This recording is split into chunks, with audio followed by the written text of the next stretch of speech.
या आम व्यक्ति हो, जो भी जिहाद करेगा वो लव का हो या लैंड का हो, उसके खिलाफ बोलना हमारा कर्तव्य है। और हम तो बोलते ही, हम पे कोई आरोप नहीं लगा सकता। और इसलिए आप नहीं जानते लैंड जिहाद क्या होता है। ये मजारों बना कर देश की भूमि को कब्जा करने को लैंड जिहाद नहीं कहेंगे तो क्या। ये नागपुरी संतरा हमेशा मुसलमानों के बारे में जहरी उगलता रहता है और इसको हर जगह पर सिर्फ जिहादी नजर आता है। इसने जिहाद बोलकर इतने किस्म के जिहाद बना दिए, इतने जिहाद तो मुसलमानों के पास भी नहीं है। इसे सिर्फ मुसलमानों के बारे में झूठी खबरें चलाकर देश में नफरत फैलाने का काम आता है। और अब नई बात कर रहा है कि मुसलमान मजारे बनाकर लैंड जिहाद कर रहे हैं। अबे झंडू, अगर इस्लाम में लैंड जिहाद होता तो तेरे जैसे नारंगी संतरे को तो टॉयलेट बनाने की भी जगह नहीं मिलती। फिर तुझे भिखारियों की तरह लोटा उठाकर ट्रेन की पटरियों में, खेतों में, फुटपाथों में, नालों में जाना पड़ता।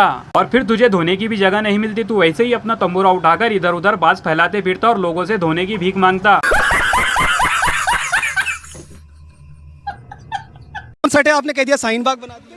हाँ बिल्कुल, किसके कौन से घरों के लिए? ये तो कहीं भी बैठ जाते हैं। ये तो कल को हमारे रेलवे स्टेशन पे बैठेंगे तो ये कहेंगे कि हमारा वहाँ पर राज है। तो ये तो हर जगह। हल्द्वानी के रेलवे स्टेशन में काम करने वाले लोग कुछ नहीं बोल रहे हैं, रेलवे स्टेशन मास्टर कुछ नहीं बोल रहा है, गवर्नमेंट कुछ नहीं बोल रही है, लेकिन ये मुट्ठी भाई बोल रही है। यहाँ तक के सुप्रीम कोर्ट ने भी कह दिया कि हल्द्वानी के घर अभी नहीं टूटना चाहिए, लेकिन उसको इससे भी मिर्ची लग गई। वो इसलिए कि वो मुसलमानों को गाली देकर उनके बारे में पूरे देश में नफरत फैलाकर फेमस होना चाहती है। और अभी देश में यही चल रहा है कि जो मुसलमानों को बुरा भला कहता है, उनके बारे में जहर उगलता है, वो फेमस हो जाता है।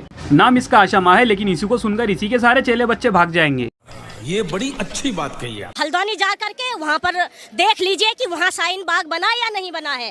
जो सच बात है वो सच्ची बात बोलेंगे हम।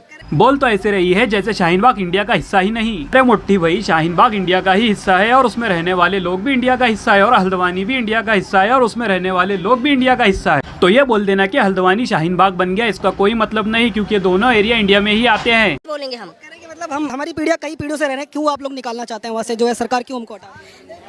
आप जो हमारे देश के नागरिक हो, उनको तो एक मकान मिल नहीं पा रहा है। लो भाई, अब खुद बोल रही है कि देश में रहने के लिए लोगों को घर नहीं, मतलब कि इसको भी रहने के लिए घर नहीं, इसको घर खरीदने के लिए अनशन आंदोलनों में बैठना पड़ रहा है। लगता है ये अंधभक्तों की मोंजोलिका का ऊपर का माला खाली है, इसलिए ऐसी अनशन बातें कर रही है।